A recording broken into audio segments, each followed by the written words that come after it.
And let me go and post to the Facebook group. Post to the tweet there.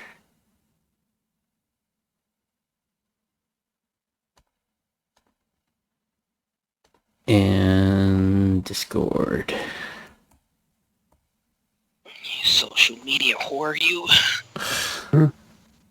Everybody must see it at all times. All right, we are live. Yay! All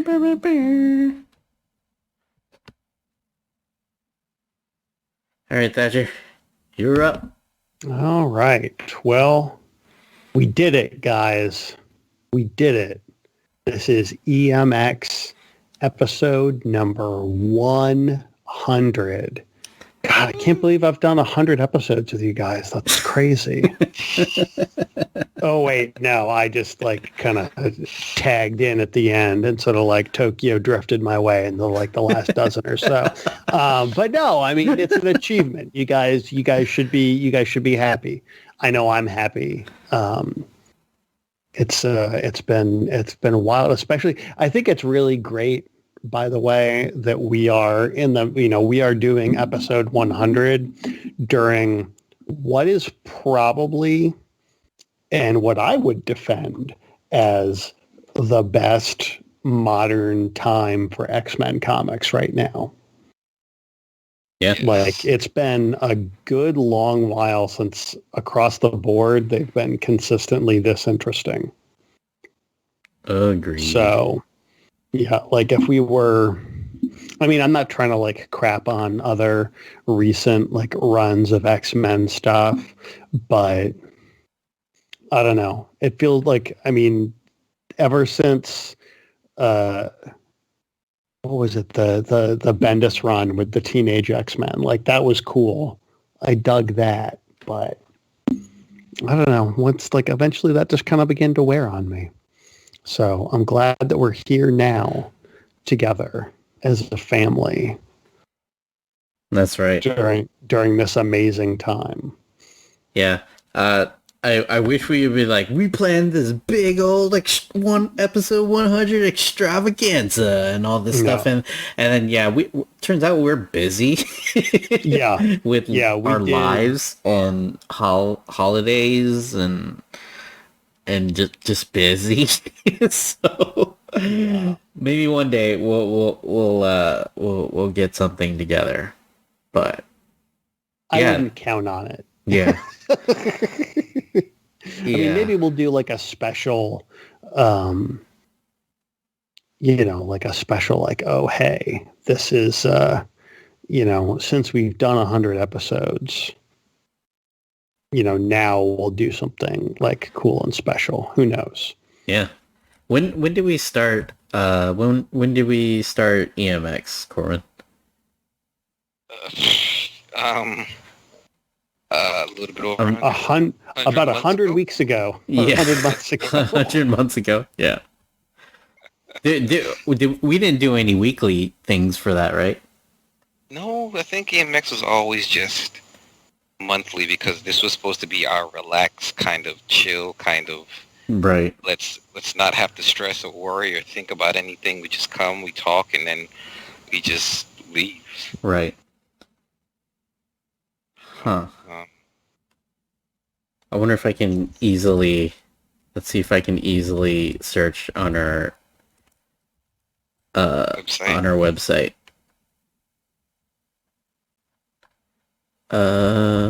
Scrolling. Oh, you can't. Yep. Episode 1 was December 28th, 2012. Wow.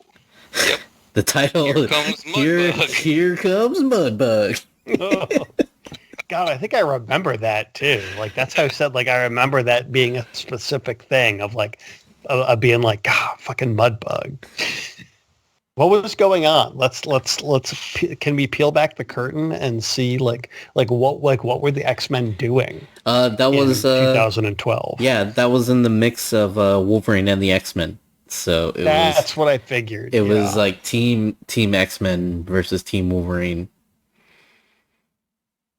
And yeah, and this is actually the first year we haven't had Tribe 1, I want to say. No, wait. He wasn't on last year. He wasn't on last December. Yeah, so once, yeah. Yeah. December was the only year he missed with us, but, you know, being a dad and all that other... Yeah, he was a new dad, he had to move, and just things got busy. When in doubt, blame the pandemic. Yeah, absolutely. Or the children. Yeah. Children are good scapegoats. Yep, the kids. Will someone think about the children? Yeah, man, it's honestly, it's just been great. And to think that we've done 100 episodes of this, it's just been great fun. I you know, always love the X-Men characters, and think about it, the Disney Plus Day just happened to pass by, and they announced that they're bringing back the X-Men 97, or the X-Men cartoon, and they're calling it X-Men 97, so they're picking up where they left off. That's fucking wild to me. Yeah, that is crazy. And they even like were aware enough to do the Wolverine holding the picture like meme, and I was just like, wow. It's really hard to believe that, you know, the cartoon that we all loved is coming back in 2023 for a new generation. So I'm wondering if this is going to bring new people to the X-Men comics, or, you know, the new love for it.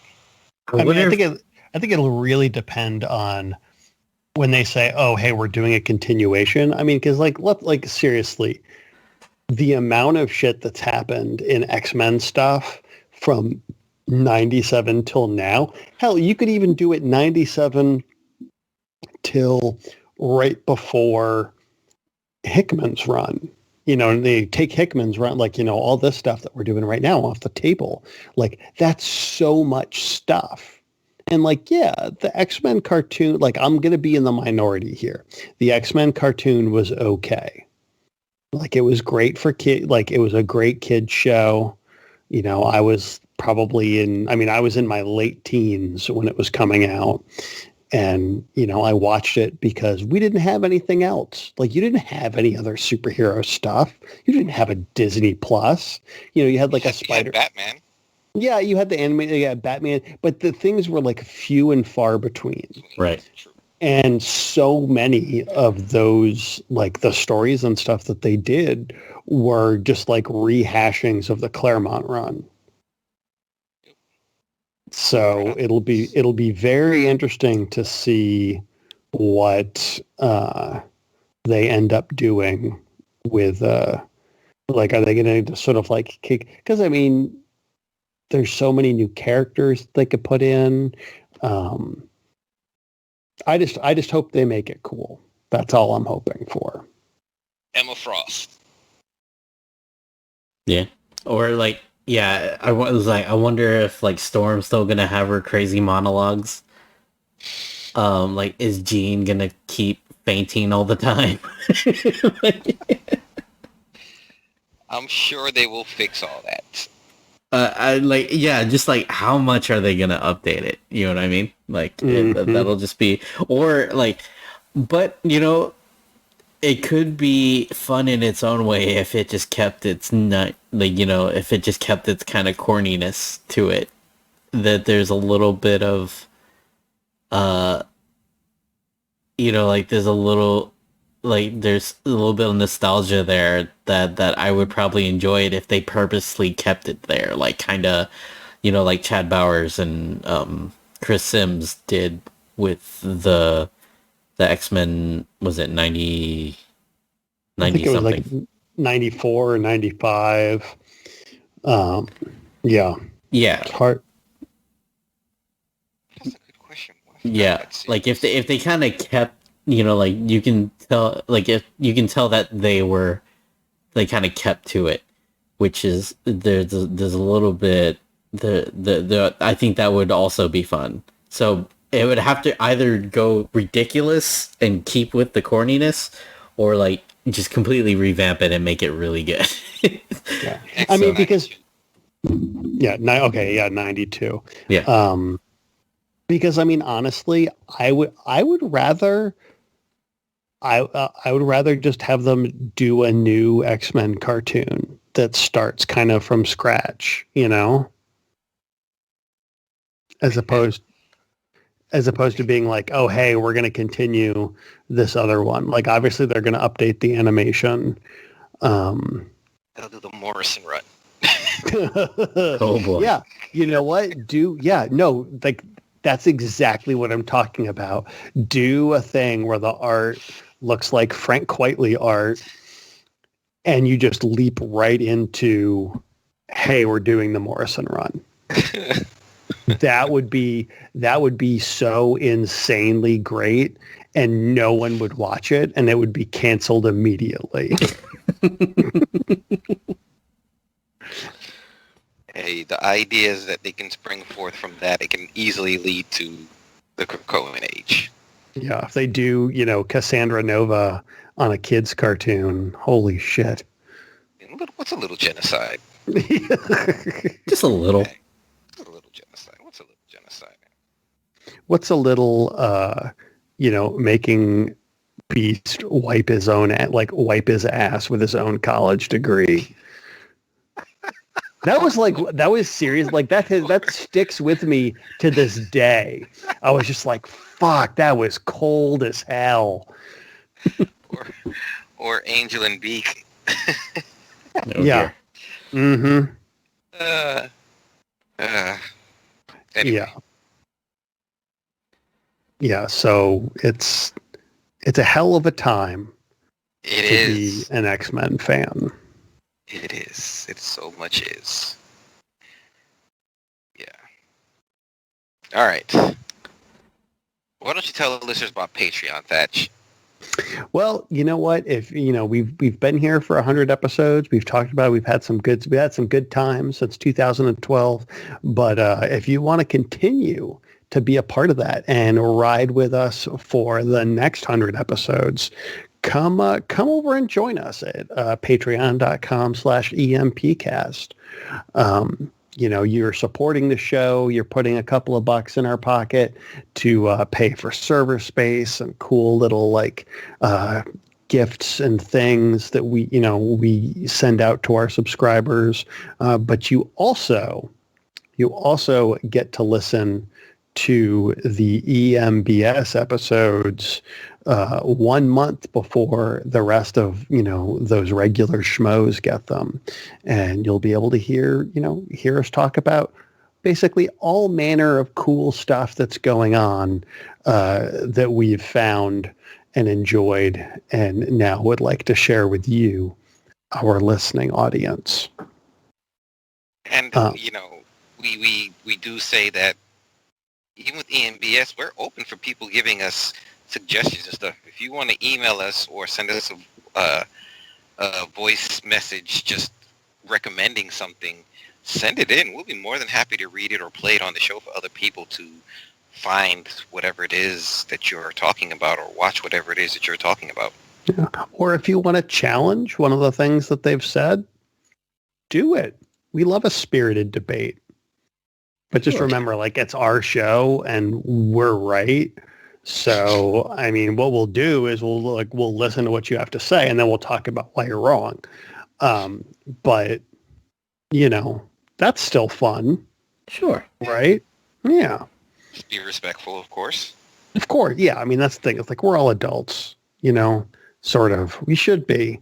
If you're listening to this show, Sort of. I mean, legally, yeah. Yeah, I should be responsible.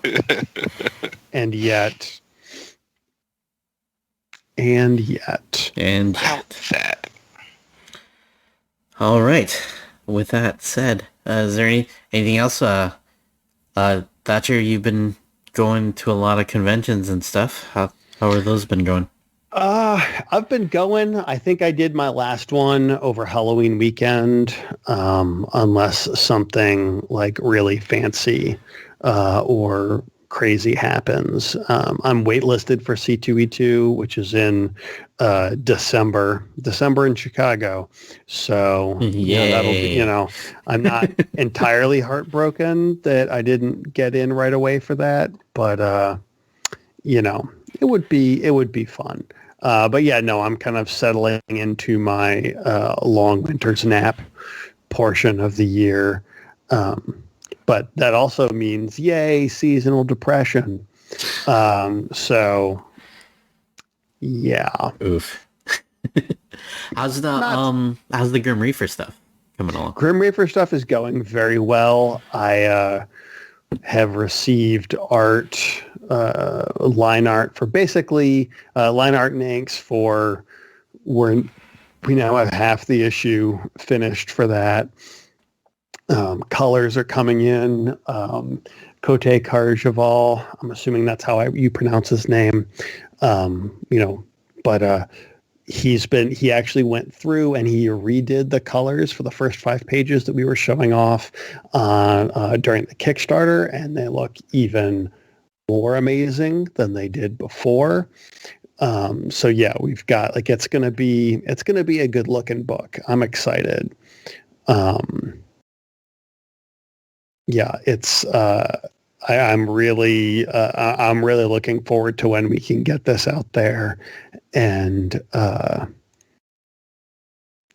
everybody sort of like read this first issue, see how cool it is, and then hopefully we can when we do the Kickstarter for the following issues, I would love it if we could knock it all off, knock the remaining 3 out of the park with one Kickstarter.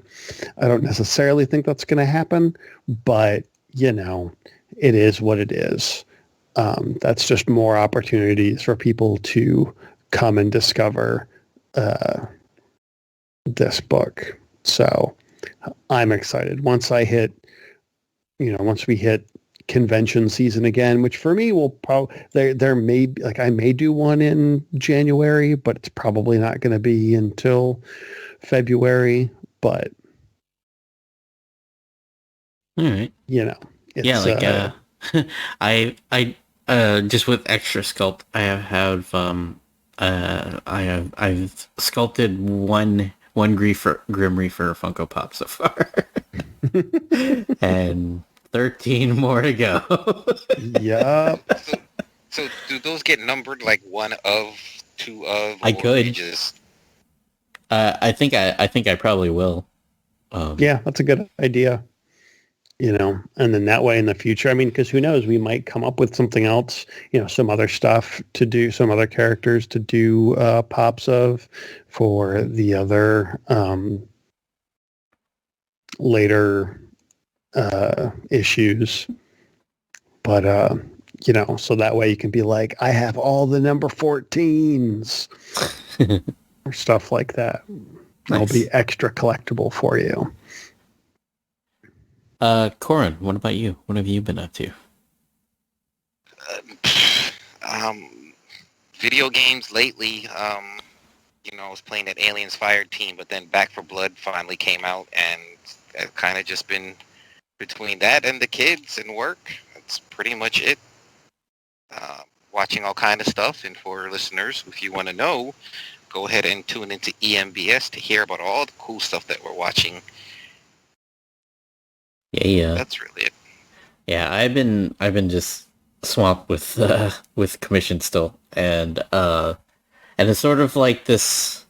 It's like it feels like it's already the end of the year, but like we still have like a month and a half left of the year, and I have so much stuff to do still. Yeah. So it's one of those things where just like how is it already the end of the year yet? And how is it not already the end of the year? So just like fun. But yeah. Last thing, I want to plug a Kickstarter that actually Thatcher is involved in. I am. There's a Kickstarter called Icarus Metro, issues 1 and 2 is available by a gentleman named Calvin Chambers. I don't know anything about the book, but I made Funko Pops for him, and Thatcher is actually the letterer in the book. That is correct. And I have read the first issue. It is it's a very sort of like, kind of like a little bit of a modern take on sort of Bronze Age superheroes and everything. You know, it's sort of like it's superheroes, but sort of trying to deal with real life things. It's pretty dope. It's a lot of fun. And I did not letter the first issue, but I've taken over lettering on the second one. So nice. Yeah, and it ends on December 3rd. Friday, December 3rd. That's your Kickstarter back to Cleveland. Is there anything that you do not do? Make lots of money. I do a lot of things, but not a lot of them pay super well.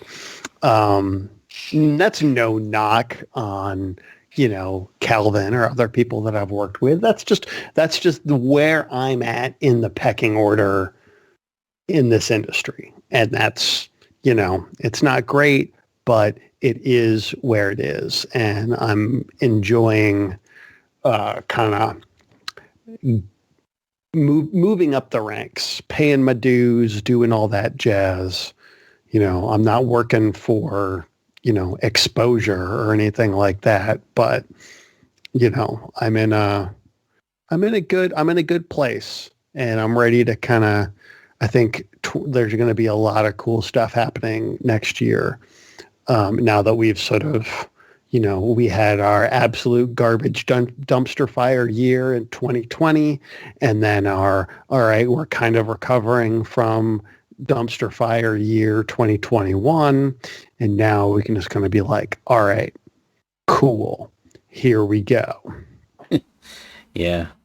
I'm definitely going to be a little more selective on who I say yes to in the upcoming year, and I might actually write my book.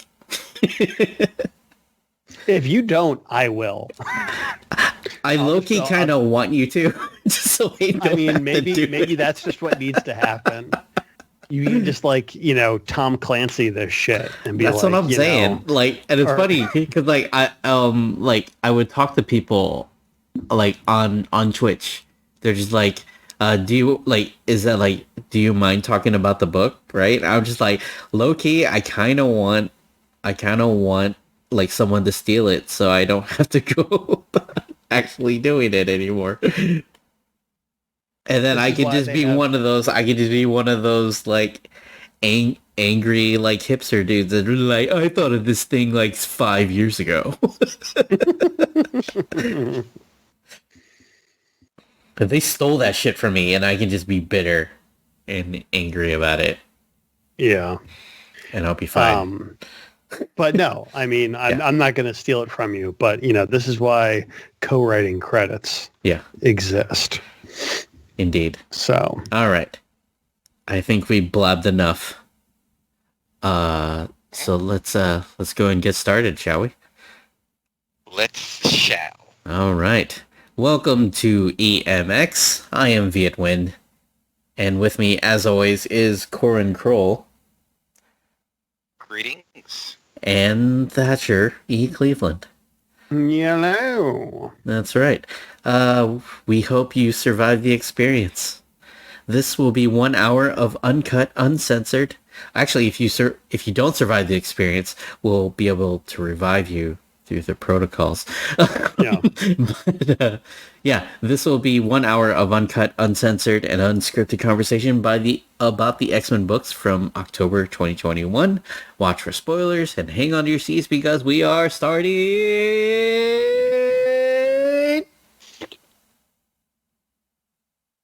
now. Oh, yeah. All right. So Thatcher usually goes first, yeah? Yep. All right. So let's All right, you know what? Let's start. We don't usually start off with this one, but I feel like it sets some good groundwork for the later issues. So let's do X-Force number 24, written by Benjamin Percy, with art by Martin Coccolo, colors by Guru EFX, and letters by VC's Joe Caramagna. We definitely had an interesting mystery going on at the end of last issue with this, the author and Colossus's brother. And I know we had some good conversations talking about what exactly is this guy's power? Is he, writing stuff that, is going to come true? Is he creating the future? And turns out it's kind of the latter. And all of that while Black Tom, tiny mini Black Tom, is crawling around Beast's insides, trying to get the last China doll, or Russian doll dudes, which are still able to divide. Like how small do these guys get? Yeah, like that's crazy.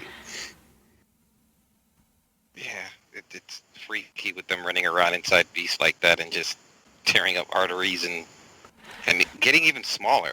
Yeah. Mm-hmm.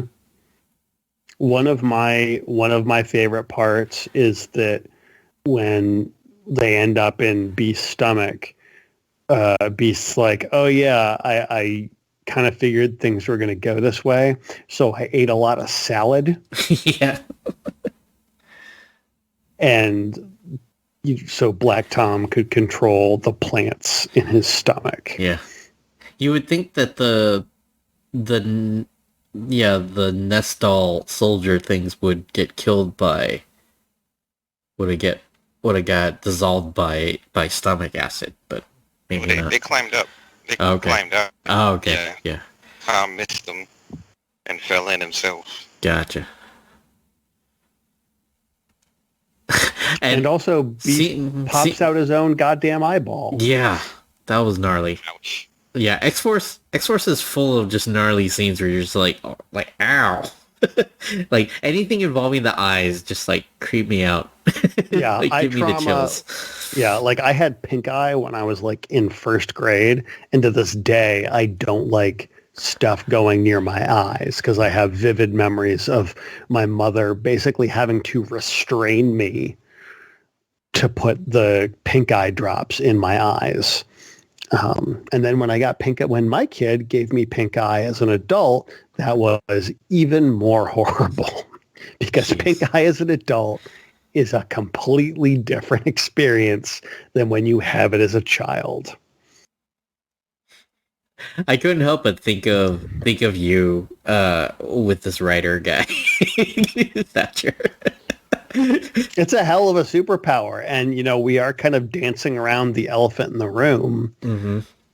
But yeah, he absolutely like he's been manipulating Colossus. he's been manipulating Colossus, having him basically paint out like all these plans of like what is going on in Krakoa and like shipping them to Russia, which by the way, does the post office come by Krakoa?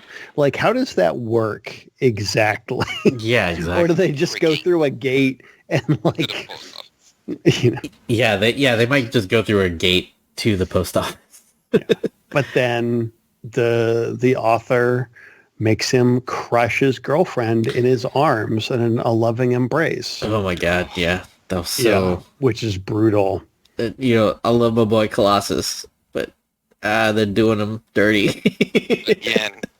Again. They're like, who doesn't have enough trauma? Colossus. Let's really get in there and mess with this dude. Yeah. But yeah, I was thinking of you, Thatcher, just because it was just like Mikhail is just like, no, do what I want. And then you're like, no, but it has to be good. It has to make sense. Yeah. Yeah. It's like a mutant version of Misery, but with the dude like you're miserying being like on the other side of the planet. Yeah. And here's the thing, though. Okay, so she's dead. I mean, how how long she has to be? How long is it before they realize that she's gone when her backup doesn't come? So I mean, he probably has like a good week or so before anybody notices that she's gone. I would say. Probably. Yeah. I mean, it depends on how that meeting with, I mean, we know, spoilers for other issues that came out this month. Let's not spoil that part yet. But Exactly. But it's like, so we know where this conversation with Professor X ends, but it's sort of like what happens in the middle, Well, it's like at the end of the issue, which we're just bouncing out, but Xavier shows up at Colossus's door. So it's just like, Yep. oh, I was hoping we could talk. So I'm like, okay, is this because Xavier realizes that the girl's dead, or what? That's the cliffhanger. What's gonna happen next? Which was absolutely awesome cliffhanger, and not knowing where it's gonna pick up was just the other thing. So once we get to it, it's just gonna be like, oh. Yeah. It's like there's so many like, I don't, it's like a double and triple whammy with this, like, and again, I love the fact that they're kind of seamlessly blending these things together. Yes. So that like people who like maybe they're just reading this other issue that we're alluding to, and they don't know what's been going on with Colossus because he hasn't been hanging out in a lot of stuff. Exactly. Where like the rest of us were like, oh no, this is a bad idea. This is a bad idea. Y'all don't do that. Oh Lord. And I feel like given his like living situation and being just sort of like hanging out in the savage land, he could just be like, oh yeah, no, what's her face? She's just like back home. She's just doing stuff. Yep. You don't need to go talk. Like I'll pass on a message. We don't get good cell service down there. So yeah. Also, it just hit me that we didn't see them burn his beast eyeball. All he did was squish it. So there could be still nesting doll, like even smaller or like still around.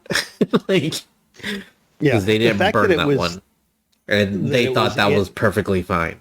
The fact that it was in his eye, like just sort of like the black floaties that you get in your eye sometimes. Exactly. Insane. Yeah, like squishing that isn't gonna kill it. Mm-hmm. He was about to kill Black Tom. I know. He's like, no, that's cool. It's cool. It's like, oh no, that's on me. That's on me. Here, I'll just, carve out my own eye. Yeah. Idiot. Wasn't willing to kill himself this time, but he sure as hell willing to try to take Tom out. It makes me wonder if he's going to just basically be like, all right, cool. So is everything taken care of? Do I have a backup like right up to this point? All right, sweet. I'm going to blow my brains out. I'll see you guys in a few hours. Or if he'll just be like, I'm just going to like rock a not having an eye for a while. He needs to incinerate himself if he really needs to be sure, because just killing himself, they'll still be running around in there. But yeah. And so the author guy can only control one person? It seems, I mean, again, it's still pretty vague, like with his powers. Like it could just be a thing where like, like he sort how of just influences them. Yeah. Well, like how, like it's him and Mikhail basically like they're using their powers together. He can't make people act too out of character, which is the other thing he was saying. Oh boy. Yeah. All right. So, or Colossus. This is going to be some wild shit. Agreed. All right. So I'm going to jump to another book where you feel bad for people. Let's talk about Hellions number 16. Holy vey. Everyone had a great time this month. Yep. Everybody's totally happy. Everything's just coming up Millhouse.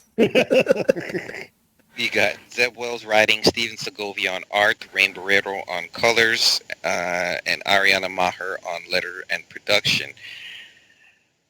Wow.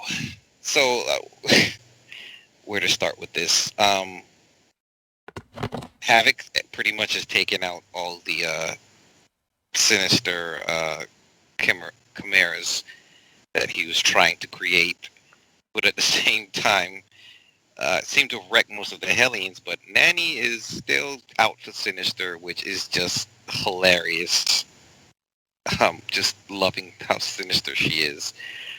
But the turn this book takes when it comes to Nanny's treatment of Orphan Maker is just it's just heartbreaking and sad. I mean, he's like a 10-year-old child in an adult body, and he just doesn't get it. You know, he doesn't understand, and she's just so mean to him that you really can't. You just feel bad for him, but you know it's gonna come to a head, and shit's about to go down.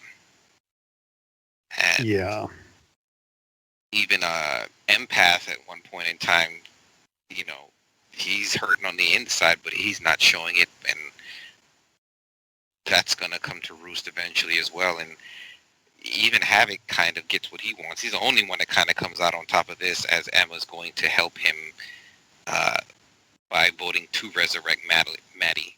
Yeah, and well, I mean, right before he kills everybody. So, and also, I'm just like, oh no, is Empath and Emma? I'm like, no.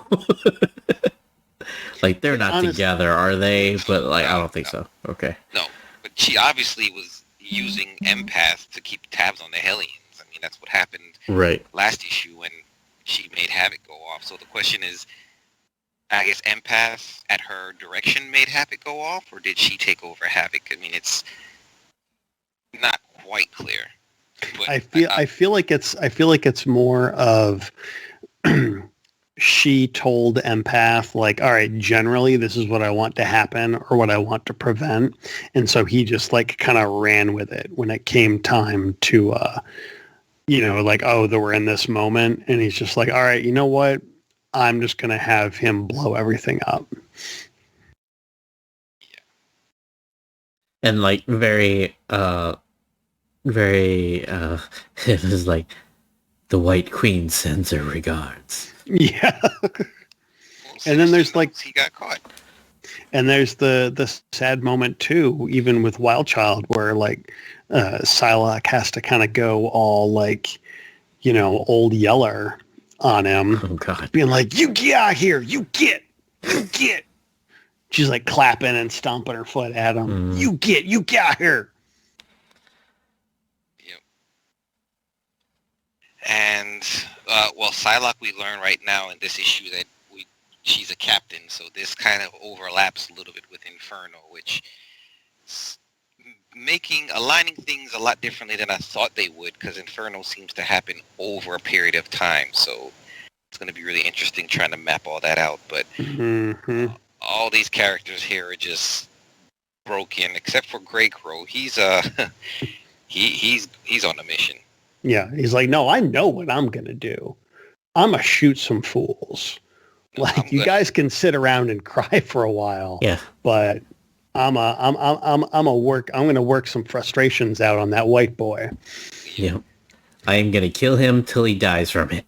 I'm gonna melt the backups, burn down the eggs. He's gonna, yeah.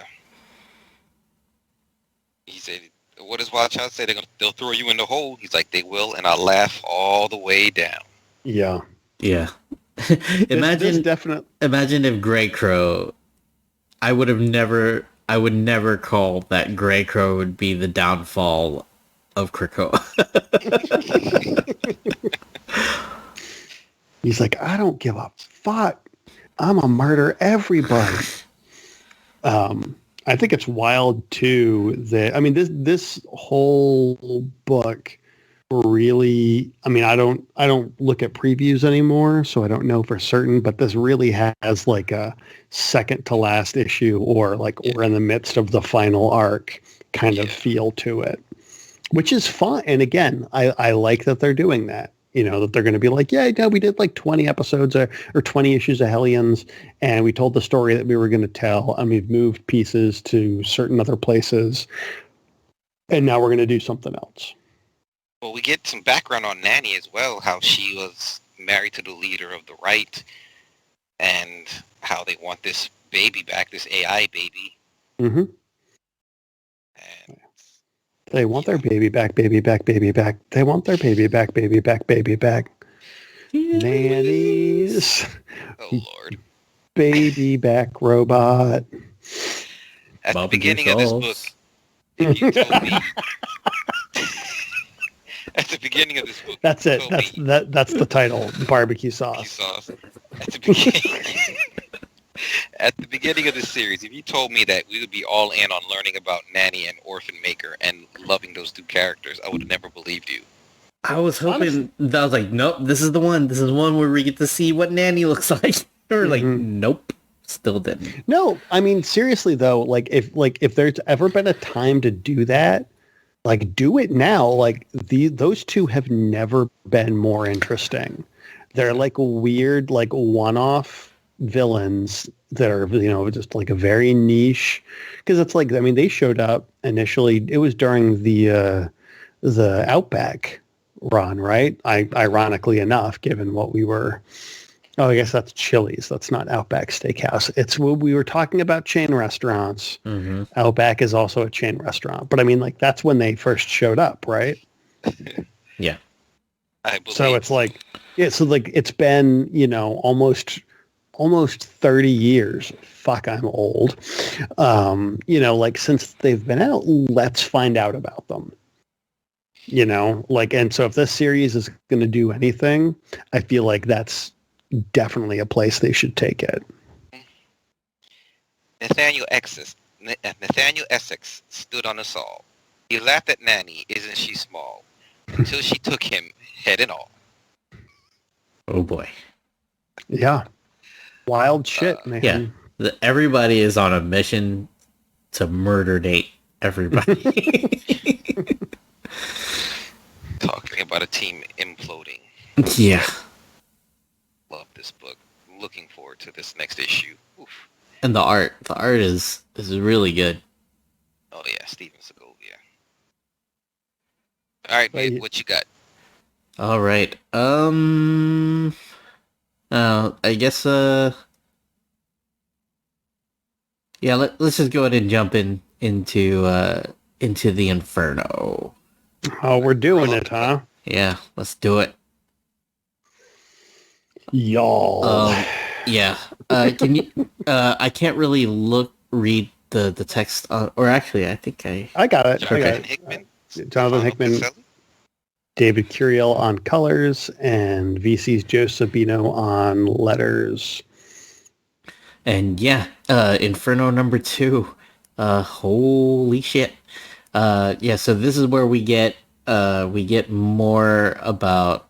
We get to see how Mystique came about reviving Destiny behind everybody's back, and just a bunch of sneaky, like we knew this was coming, right? I mean, we all knew this was coming. You don't fuck with Mystique. And you know what? I feel that, but I'm like, you are this mutant nation. You expect subterfuge. You expect some bad things to happen. You wouldn't have safeguards in place for a shapeshifter? That does come to mind. That really does. I mean, her just walking into Magneto's house, just island, and just like, okay. Sorry, but go ahead, Viet. Right. But I mean, yeah, like, so, and then, and we've kind of briefly had some Moira scenes, but like it's been kind of, now it's kind of like out in the open, and them talking about needing to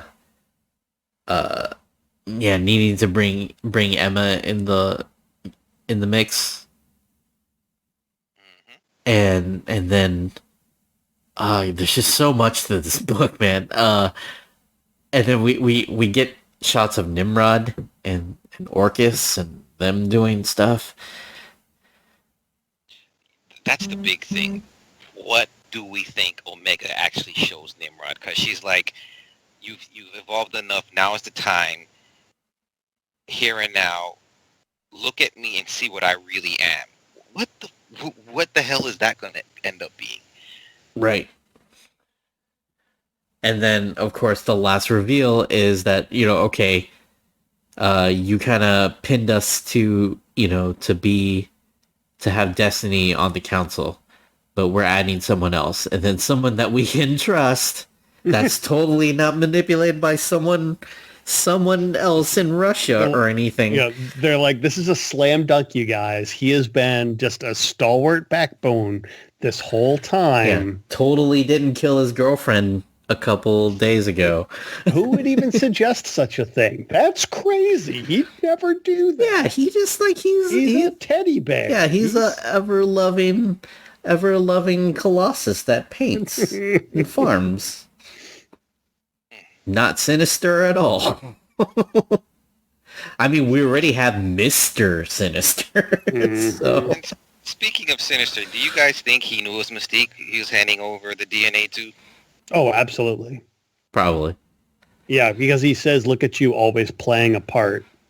Like, so yeah, again, you get into the thing where it's like, if Mr. Sinister can figure out that that's Mystique, there should be some sort of like airport security thing that you go through to get to like where the five are.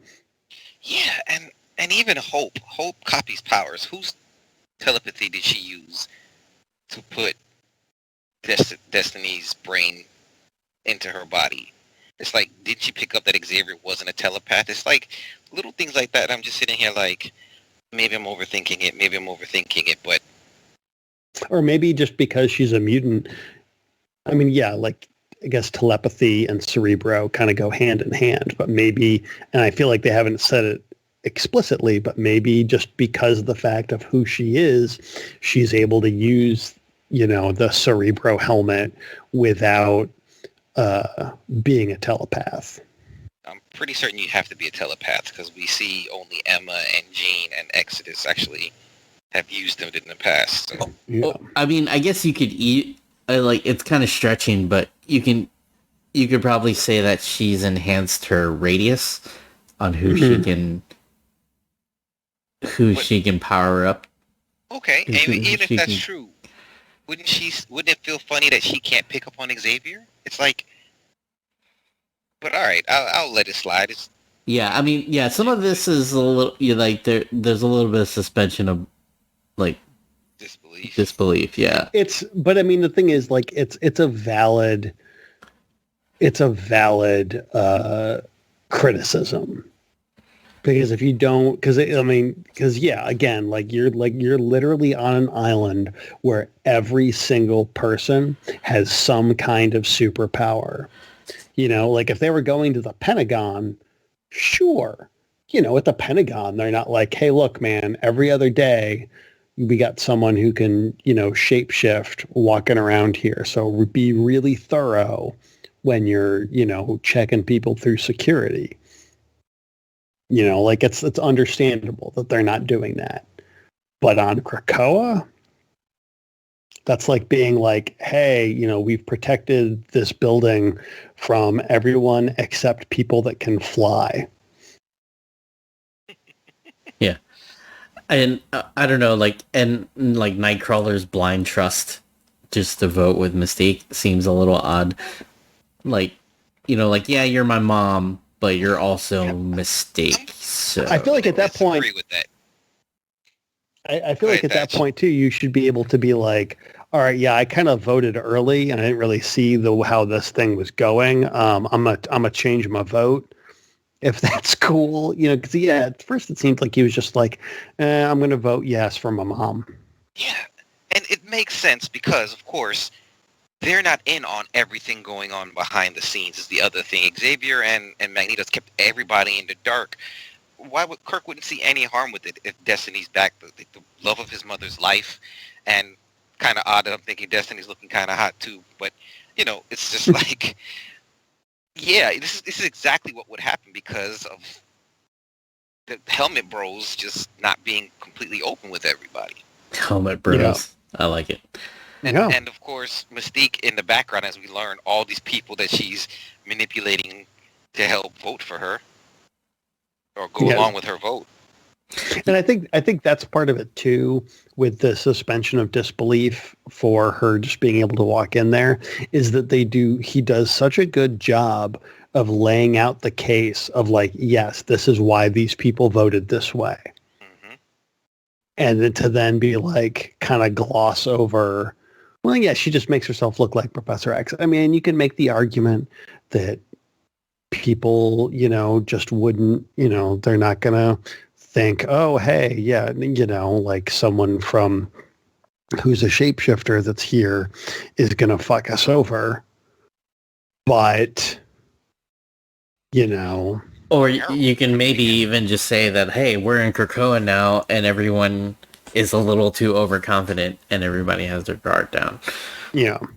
But I think the thing too about like with Hope, like if she does necessarily require being a telepath to use the Cerebro helmet, then yeah, like you would think she would just sort of, I mean, it's like Sync, like he's like, hey, I'm going to take that guy's powers or I'm going to copy that guy's powers. And if you did that and it's like, wait, I was expecting telepathy and I got shape-shifting instead, that's a problem. Yeah. Yeah. Yeah, that would be weird. We'll see. We're running long on this issue as well, but I will say I love the fact that Hickman echoes scenes from his House of X and Powers of 10. Like when Emma scans Moria, this is exactly the same panel that happened to Xavier when he learned Moria's history as well. So there's a lot of things that are echoing his original series throughout this. I mean, also I know like, it probably will be like revealed, but like why the fact that Destiny is a thing, like why is that so terrible to Moira? Well, Moria's either Moria's really hiding something, or she thinks that Destiny may get in the way, or I don't know. I think Moria's hiding something, and some of the images on some of these covers, which I'll talk to you guys about afterwards, I think are hinting at something. But also, it can shouldn't Destiny know that Colossus is being manipulated? I think that's just in general just becomes a big problem when you start putting like precogs into your fiction. Exactly. Like unless you have everything, in my opinion, as a allegedly creative person, if you don't, like if you're doing that, I feel like you have to have everything till the very end of your story kind of locked in, or at least locked in and flexible enough that you can make the change. But her powers are also vague at times as well. Yeah, so there is not always a clear thing for her. Gotcha. So, but yeah, some shit's about to go down. Oh hell yeah! Holy shit. And this is only issue 2. Yeah. I mean, I get that they're like big issues, which is good. They need to be. And yeah, like if we're going to spend a lot of time talking about an issue, this is the series to do it. I made the mistake of complaining like, my boy Colossus isn't getting that much spotlight. Yeah. And you want some spotlight on Colossus? Here. I'm like, no, not like that. Yeah, you just monkey pawed the shit out of yourself. It's like, Colossus was like, man, I was living in the Savage Land, just me and my girl. We were just, like being farmers with dinosaurs and all this stuff. And then someone wished for me to get back into the game. So here we go. All right, that's what you got. Oh, gee whiz. Yeah. Well, I'm glad I did. Yeah. Cause again, like that, like going from that, cause again, like I usually, like I read them in that order that they generally have on the back there. Mm-hmm. So yeah, like I read Inferno last and I was just like, whoa, dude. Yeah. Seriously. So like that was a great moment. Just a absolutely great moment. But anyway, what are we looking at now? Who else we got? You know what? We'll do the other big one. And I'll be honest with you, I had a little trouble. So maybe you guys can help me out. But Trial of Magneto, number 3, written by Leah Williams, art by Lucas Wernick and David Messina, colors by Edgar Delgado, and letters by VC's Clayton Cowles. We get more of a rundown as to why there's a Scarlet Witch again. And sure enough, yep, it's the whole, like, we got the old backup. We found a version of the Scarlet Witch on like a 5 1/4 floppy drive. Wow, not even the 3.5. Yeah, they went old school. I remember The again. real floppy Yes, drive. exactly. Like that's why they call it. I mean, and not like when the first computer that my family had, it only had a 5 1/4 inch drive. It didn't even have the 3.5. So then, like a couple years later, when my friends would get cool video games, and this was back when you could very easily just like borrow your friends' video games. You just had to come home with like 10 or 15 discs. When they were getting them in the 3.5s, because why wouldn't you? They're solid. They're a little bit easier to transport. I couldn't do it. Couldn't get it. Childhood trauma. Anyway. Yeah, like this is wild. Yeah. All the shit that goes on in this issue. We got kaijus. We got just all manner of wild things happening. I mean, when are they going to pick the jury? I thought there'd be a jury by now. Yeah, like like the whole thing. It's like, yes, it's the trial of Magneto, but like he hasn't even been arrested yet. When kaiju come, then that kind of gives a little mistrial. Kind of interrupt things. But yeah, all of this is, yeah, and then they're just like, oh, like let's oh, this is a clean slate Scarlet Witch. Oh, let's go and traumatize her. Let's give her the greatest hits. Yeah, like it's like, oh, you thought your life was pretty cool. Well, it kind of went to shit in the last decade. Let's have us catch you up.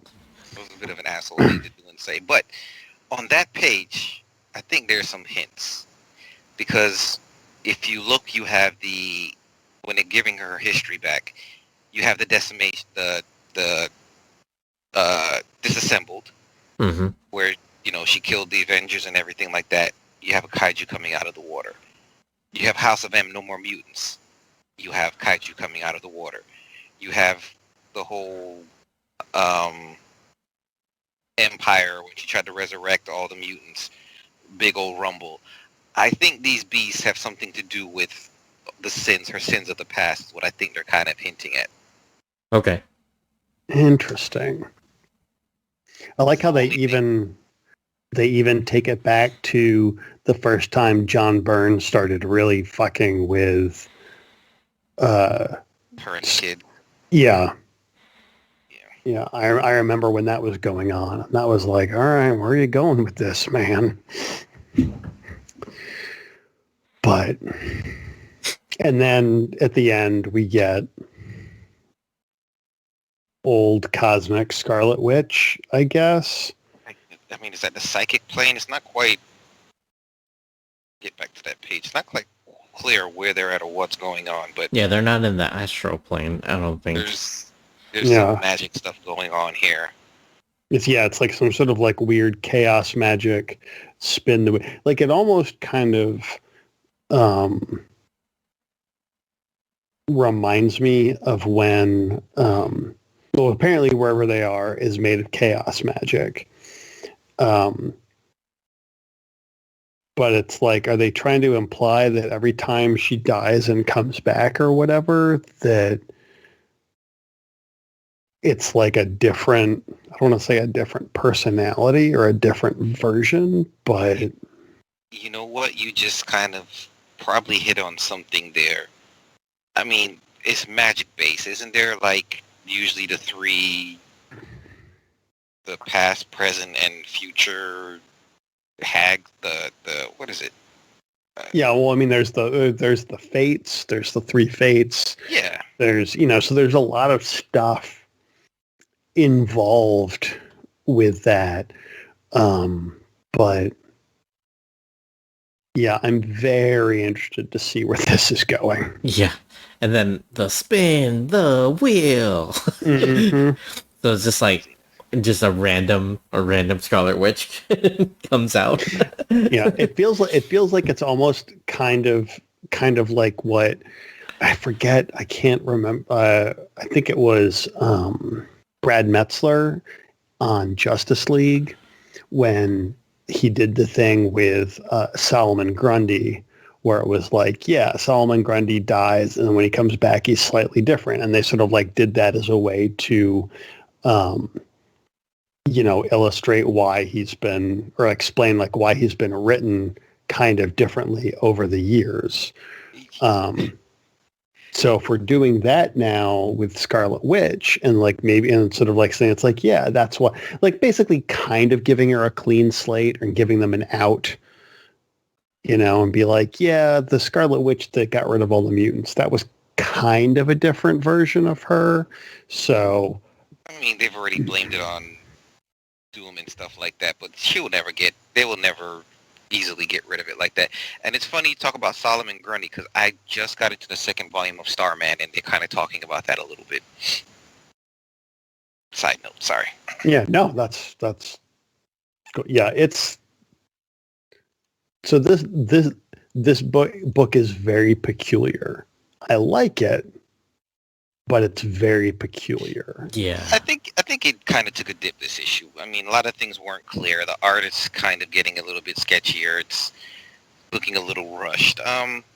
It's not everything I was hoping for. It's not Inferno, but hopefully they'll stick the landing that'll make it all worth it. Yeah, and I think that kind of goes to what we talked about before and how like this should have been all 1 month and like a weekly issue.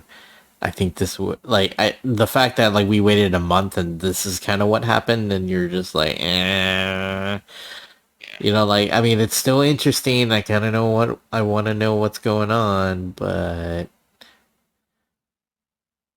also sync and can sync with non-mutants. So that's it. I didn't know that. That was in X-Men 2, 1. Oh, okay. No. Actually, that was when they were in the vault. He learned that when they were in the vault. Gotcha. So the children of the vaults. All right. We're running out of time. So back to me. I will... a lot of good things to pick from. I'm just going to go with S.W.O.R.D number 9 for the next big reveal.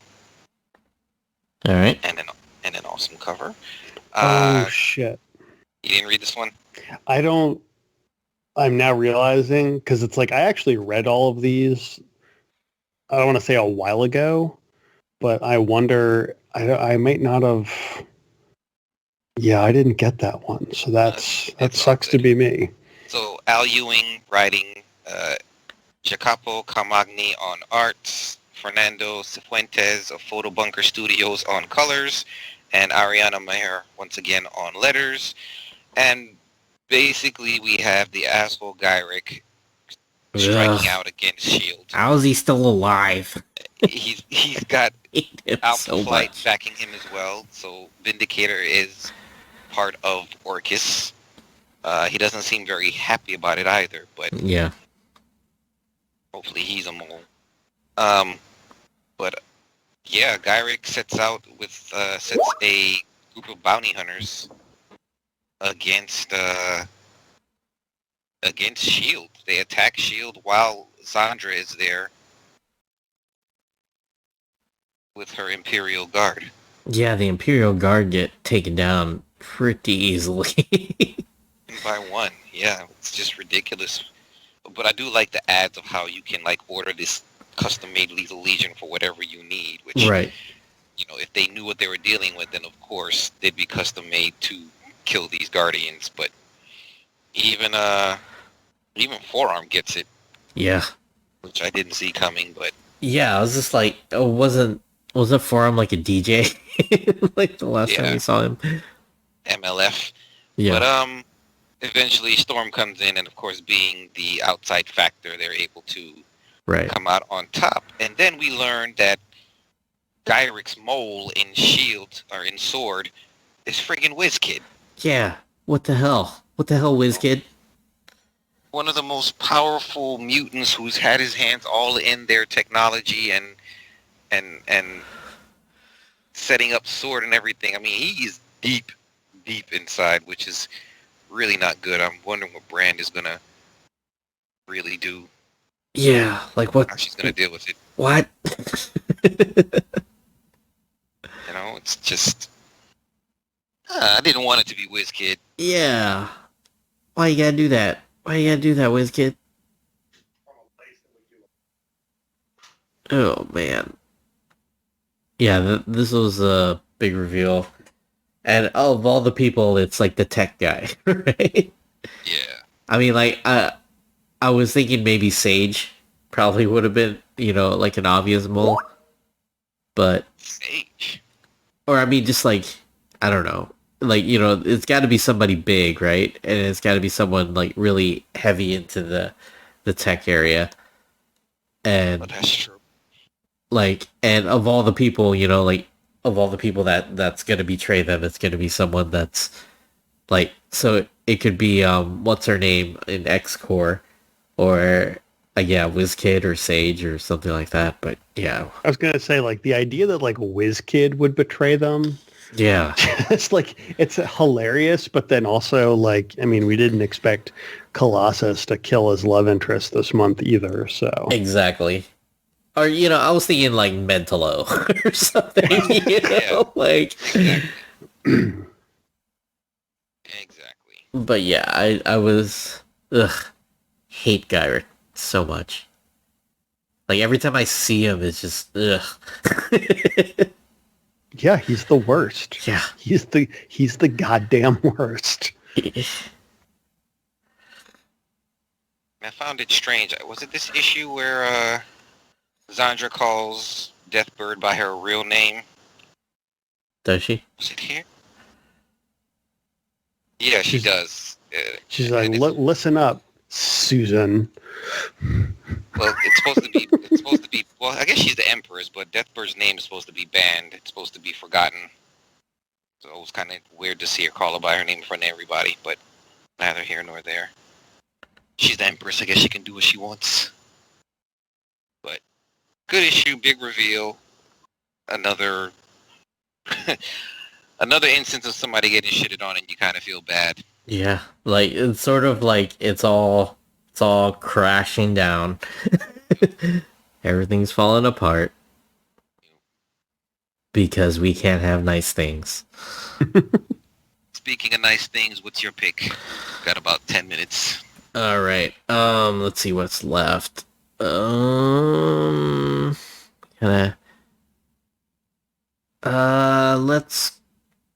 go with Marauders 25. Oh, what a cover. Yeah, such a good cover. You guys, again, I guess it's Jerry Duggan and Phil Noto, right? Yes. Yes, I don't have the issue. I'm currently... Corey Petit on the letters. Got it. And, yeah, just because, like, my copy, I have to zoom in to read the text. Yeah, I mean, there's some interesting team-up stuff. when it comes to the Snowball going to get their ship back, and our fake Lando Calrissian. Kitty taking it to the chin again. Yep. And but it was pretty good. Like it like in, I guess when it came to all the seriousness and like heaviness of like the other issues, kind of like make you like why is this a thing? This, like, what's going on here, kind of thing. Yeah, I mean, and it's I appreciate that he spent and came up with like a good, like a really cool way to be like, oh yeah, no, like they survived and like were able, to survive by combining their powers and being smart and all that jazz. Yep. But it also takes up a lot of storytelling real estate. Yeah. And yeah, the whole concept of Bishop, like, and Shaw, like, hitting each other, and, like that was really cool. And, like, Iceman actually being used as, like, An Omega. as an Omega level mutant, and, like, again, there was this really cool concepts and stuff happening, but, like, again, like, on a unnecessary story, I guess. But I'm glad it's done. This part of the story is done, and hopefully they can move on to something more serious. And then back to Inferno. I want to know what Mystique gave to Emma. What's in the box? Yeah, what's in the box? Yeah, like there's definitely cool shit going on. But yeah, this kind of felt like, I don't want to say filler, but Yeah.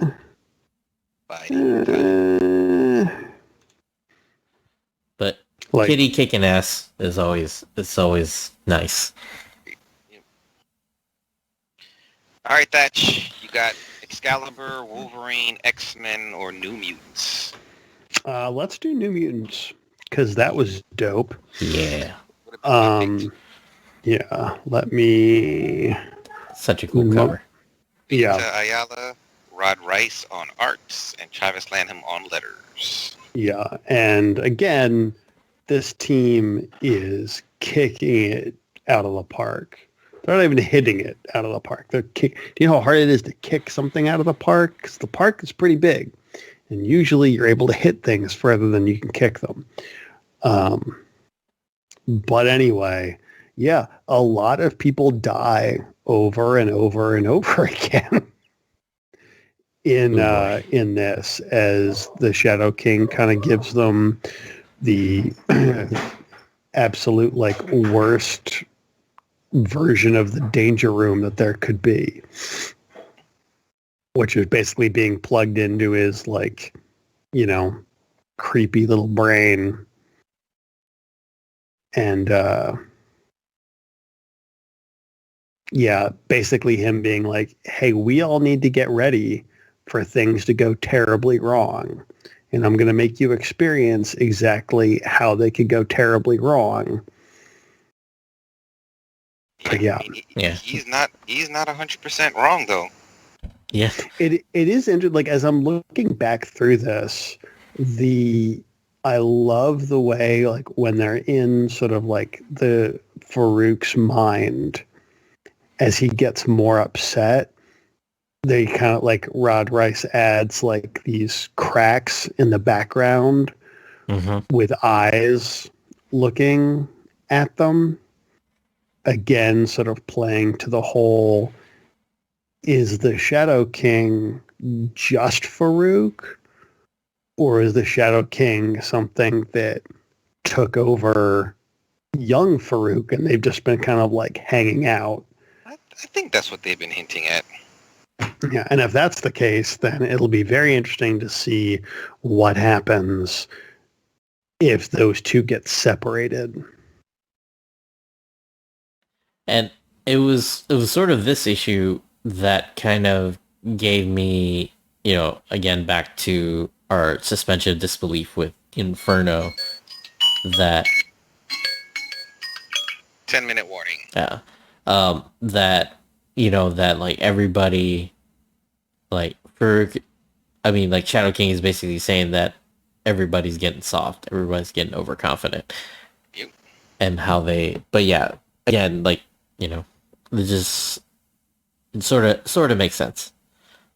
And also, this, when I read this, I thought Snicked Family Values was a good episode title. That is pretty cool Nice. too. But no, go ahead, Corin. I love the data page when he starts numbering the demonstration. Demonstration 15, it lasted 4 hours and 38 minutes. Demonstration 23 lasted 5 minutes 36 seconds. I love the little notes that he's making on how these mutants are working together, their synergies, and how long they're lasting and everything else. It's been pretty damn awesome. I got to give it to him. I love that. I liked that the kids and Gabby got like that they made up so quickly, which in some ways is kind of it's kind of reminiscent of them being kids, because stuff like that happens with kids all the time. Like everything's like, oh, a huge big deal in the moment, and then like a couple of days later, it's like, you know what, we were wrong. Yeah. My bad, dude. My bad. Yeah, that's just how Gabby is. And the art is just ridiculously fantastic. It changes as it needs to change, but this is some gorgeous stuff. Yeah, that one page where it's like Farouk's head and like the Sentinel, like then like the panels inside his, Like kind of inside of his head. Yeah, and the panels inside of his, in like this, the outline of his head. Yeah, it's so good. He's like, you may think I'm wearing a fez, but I'm actually wearing the entire island of Krakoa being set on fire and destroyed by Sentinels. Mm-hmm. Oh man, I was like, oh yeah, remember the Brood? Brood's still around. Yeah. There's a lot of irons in the fire on how everything is gonna fall apart.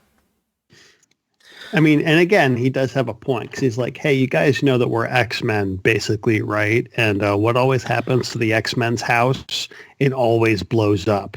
Yeah. We are the shield carrier of the Marvel Universe. Helicarrier of the Marvel Universe. Yeah. Bishop needs to do his war college. He keeps talking about it. It's going to be time.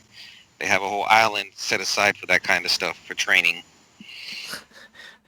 And then, when everything goes to shit, like, Farouk is going to do, like, a whole monologue, like Chunk from the Goonies. I tried to tell you, but you didn't listen to me. You guys are crazy. There's like a funny part with your name written all over it. All right, so I'll just take X-Men because I could run through this one really quick. X-Men number 4, written by Jerry Duggan, art by Javier Pina, who can sub in anytime he friggin' wants to. This dude is awesome. Eric Arciniega on colors and Clayton Cowles on letters.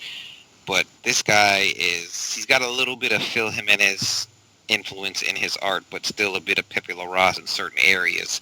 He's just great. But we have Nightmare invading people's dreams. Since Doctor Strange is dead, he's a bit more free to do what he wants, but he gets more than what he bargained for with Jean. And that's pretty much what the whole issue is about. I'm kind of curious to how much that's going to lead into with anything else. It just kind of seems like this strange pit stop for some reason during this book to do this. and I really can't see what's for. But I want to say it's just like a Halloween issue, basically. Yeah. That's why I want to take it as like nothing serious. But I mean, you can tell by the cover alone. But it definitely feels like it's a Halloween issue, and then also an excuse to, because like how they've been doing this, like every issue, like focusing on one character and explaining like what that character did during like the voting and everything, to be like, hey, make me an X-Man because of XYZ. yeah, that's true. I respectfully disagree about the art. It's not as, I don't dislike it as much as I feel like I did when I was reading this for the first time. But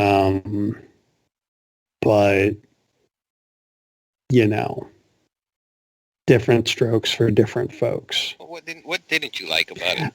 I mean, I don't know. Like maybe like I feel like his work on Nightmare and on some of the faces, like it gets a little muddy and a little uneven. But that's just, I think that's just, I think in general, it's a different kind of style than the more kind of like out and out superhero style that Pepe Larraz is really good at. And after like 3 issues of that, this coupled with, like, if they're going to have a fill-in artist for an issue, this is the story to do that fill-in artist in. And also, I mean, this is like the art style. Something like this is what you would want for a Halloween themed Nightmare issue. But I just thought the art was okay. Like, it was serviceable. It's not bad. I didn't find it great, but that's just me. it is kind of interesting. Like, maybe he did that on purpose, but like it's like he draws Jean like Pepe Larraz, but Nightmare isn't. Like, Nightmare is heavy inks. Nightmare is a little more like stylized, and like again, maybe he was doing that on purpose. But I can sort of see what both of you guys are saying. Like, he does have like some hints of Pepe Larraz, and especially with his Jean. But yeah, I thought it was pretty good, but it was again, you know, like amongst all the heaviness of Inferno and everything else, and you're just like, oh, that's what this issue is, and I just kind of flew through it really quick. Yeah, I mean, I think ultimately that's kind of like where I landed with it, was that it did really feel like, with the exception of kind of like the 2 epilogues, you know, more of Porter guy Ben Urich discovering the whole like Scott's like empty grave stuff, and then Nathan, and then the guy who's who basically at this point I kind of just read as a stand-in for Elon Musk. Yeah, pretty much. Gross. Yeah, exactly. I'm like, oh yeah, no, I have no problem like hating this guy and like seeing him become a supervillain, because for real. Yeah. But yeah, you know, it's okay. Again, this issue is okay. I wanted a little, like the last 3 issues, like collectively, like all 3 of them are so good. And granted, those are all one-off issues too, you know? So it's like, it's not like they're breaking the mold. The only thing that's different is that it doesn't have anything to do with the Cordyceps Jones stuff. And nobody was offered dinner. Yeah. All right. 35 seconds. Okay, what we got touch last? Excalibur and Wolverine. Excalibur, Wolverine. Let's go Wolverine. Why 20 not? seconds. Go. Yeah, it was okay. It was, I mean, what, like, I guess, it's just kind of back with the detective, and, like, we're seeing a little bit more, but, yeah, it's alright. I don't know what else to say about it. There we go. I had to refresh my memory. Did we do credits for this issue? We did not. Okay, I've got that. It's Benjamin Percy, script, Lan Medina, pencils, Cam Smith inks, Java Tartaglia on colors, and Corey Petit on letters. Yeah, I kind of had to like go back and reread this issue real quick, just because I was like, wait, what happens? Yeah. I thought it was pretty clever that they had Maverick saying something from Top Gun. Mm-hmm. I didn't even catch that.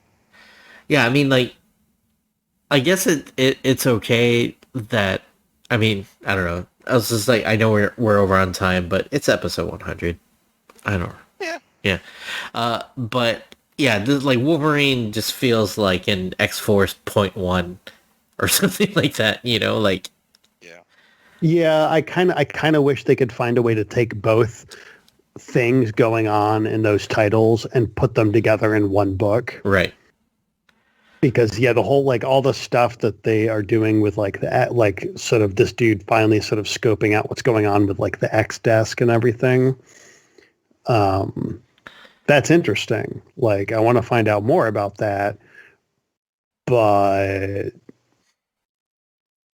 Solomon was better. The stuff with Solomon was just so much better. Yeah. Yeah. And again, art perfectly serviceable after solid Kubert stuff over the past couple of issues. Little bit of a letdown. Yeah. But also candidate for episode title, blah blah blah blah Blob-A-Ran.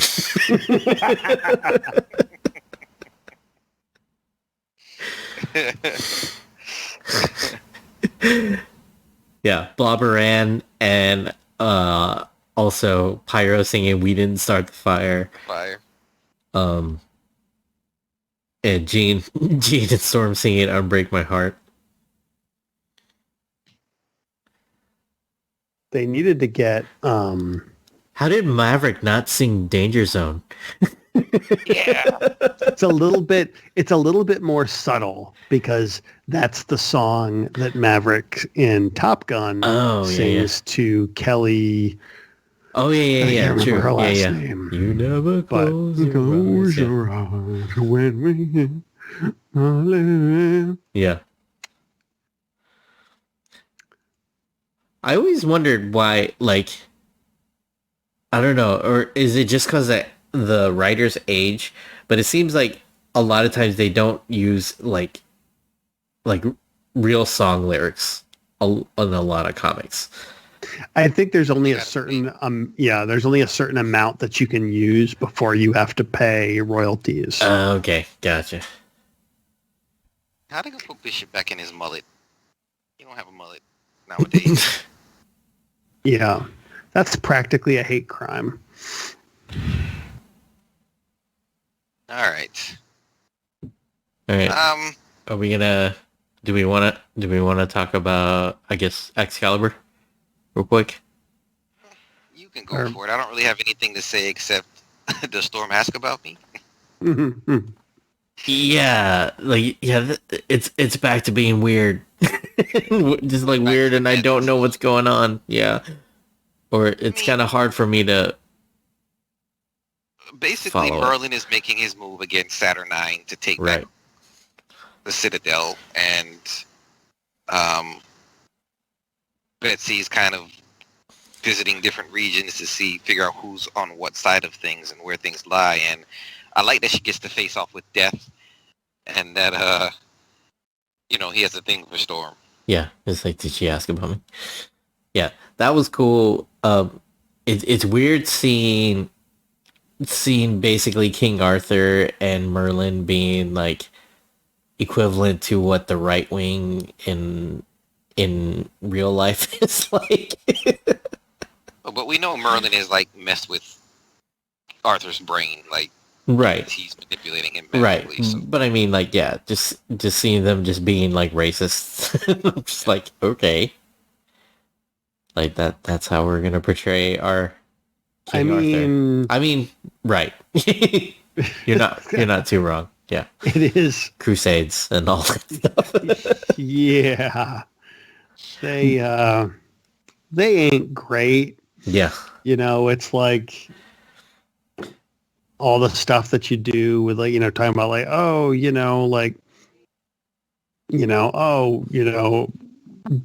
Jefferson was one of the founding fathers. That's great. But then it's like, Sally Hemings and all that stuff. He's not so great. Right. Like when we take a closer look, not great. Right. Yeah. Or it's more of like what I'm used to seeing, I guess, is what, so it's kind of weird seeing that, but all right. I love this last panel, though. This last panel is pretty damn gorgeous, and the colors that they use. Yeah, the art on here is still solid. Yeah, totally agree. Again, and again, it does. We are kind of back to the days of this is a really well done book about stuff that I personally don't have a lot of interest in. Agreed. Mm-hmm. The magic stuff, yeah. I might have to use this page for the art.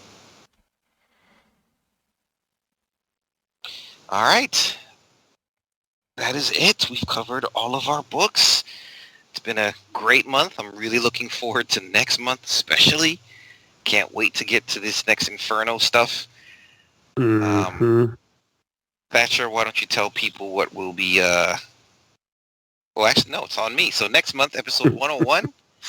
Why is the next thing above the issues in the notes? I have no idea. So episode 101 is the books for November 2021. I can't believe the year is almost over already. Yeah. So now that you can tell people... Well, yeah, we are proud members of a few podcast networks where you can find us and a whole bunch of other really cool podcasts. Just look for hashtag The Collective Net on Twitter, and all your comic book podcasting dreams will come true. Indeed. Podcasting dreams? Are you sure about that? Thatcher. Podcasting. I mean, what's wrong with podcasting dreams? Listening to podcasts, and it's like, oh man, these podcasts are like a dream. It was all a dream. Where can people find you online? To read up on Wizard Magazine. Yeah, well, you can find me. Wait. Sorry, let me fix that. Kickstarter back Thatcher Cleveland. Where can people find you online? You can find me at Demon Weasel on your Twitters, on your Instagrams, on your Patreon. You can also find me and my website, www.demonweasel.com. You can order all my cool stuff through there. Or if you want to, give a billionaire more money so we can go to space, you can get them on Amazon as well. But yeah, it's, things are going. Hell yeah. And Viet, when you're not working on custom stuff? Well, yeah, comedianviet.com is my website, and then at comedianviet on all the social medias. I stream on Twitch, working on toys, every 3 days a week, twitch.tv/comedianviet. I started the email newsletter back up, so you can sign up for that on my website. because algorithms are dumb. And that guarantee. And I do put up every episode of that month when we do for the podcasts as well. Is there a way to bribe an algorithm? Yeah, that's actually how you do it, is you pay them money in order for you to get seen. That's why they do it. But yeah, that's about it. I have talked with my good friend Christine Brunson. There will be another charity stream that we're gonna do maybe later in the month, raising some money for Feeding America, and be on the lookout for that. You're so nice. Yeah, gotta up my gotta keep that karma scale going. Put that good energy in the world. That good. All right. Corin, Well, listeners, at EMPcast. Yep, at EMPcast. Facebook group .earthsmightiespodcast.com will take you straight there, or the Discord server. Things have been kind of quiet. I know everybody's been busy, but every once in a while we'll get some news popping up. So, hit us up there. Email us. Especially for EMBS, any feedback, anything you guys want to recommend, definitely just try to hit us up. Yeah, and I know we're kind of rushed into doing episode 100, but for any of the OGs that are still listening to us, chime in. Let us know about your favorite EMX, moments, maybe favorite guests and all that kind of stuff. I mean, they're going to say Thatcher, duh. They better. I mean, if they say anything else, it's not like it's going to make it to the show. I mean, come on. You think I'm going to let that shit fly? No.